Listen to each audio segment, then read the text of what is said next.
I thought it was just a really, really neat idea, trying to help save the birds and bring attention to everybody about the lights in the city. So I contacted them, and I've been with them ever since. I kind of find it very meditative, like you're just sort of walking and looking. I'm gonna grab my backpack. Okay.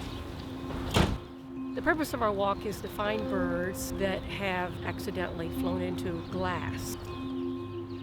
There's nothing like glass in nature. Birds, they don't perceive that at all, or there's a reflection, in which case it looks like sky, or it looks like there's a forest there, so they just fly into it.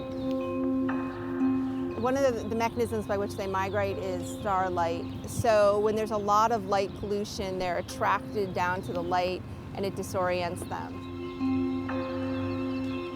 We come out for about 6 weeks, I would say, in the spring, and then again in the fall. I have found a bird in that planter there. If we find a stunned bird, the protocol is you take a paper bag, you put it in there, and then they'll start doing this. And when you hear them doing that, that means that they've recovered sufficiently, they want to get out. And so then we take them to a green space to release them. Statistically speaking, we don't find that many live birds. I mean, mostly they're dead. See, there's a local resident. That's a house sparrow. That won't have any problems. We're right on North Capitol Street. We had walked by here already around 6 this morning, and we didn't see the bird, so it's now about 7:15, so it must have hit the window sometime after we came by. I'll have to go home and look it up to make sure, but I think it's a white-throated sparrow. With all the new buildings and glass, it does feel like an uphill struggle, but I like to think about that we're making a positive contribution, and the fact that we're finding birds that can be then a statistic to prove the existence of a problem, that part feels good.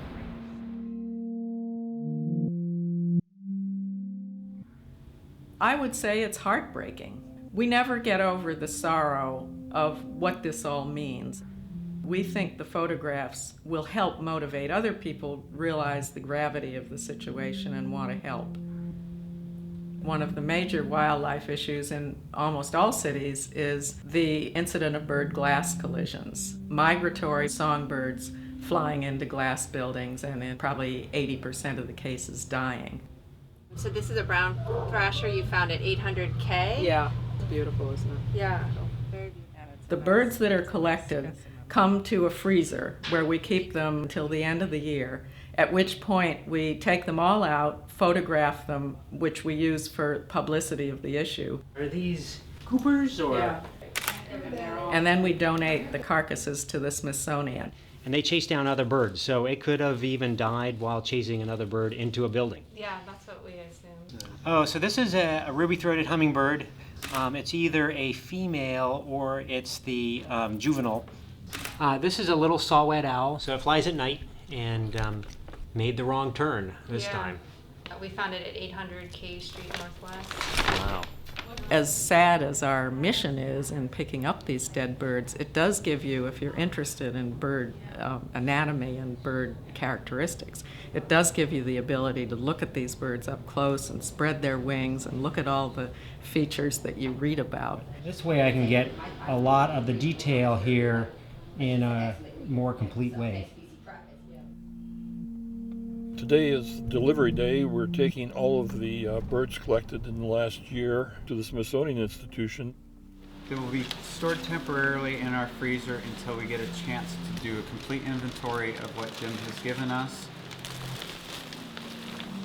The skin specimens that we receive from the Lights Out program are stored in the appropriate cases by species, by locality, by date, by sex.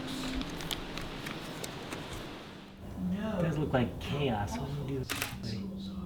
This is a massacre here, and yet we're looking at the take from only about 13 blocks of one rather small city in the nation.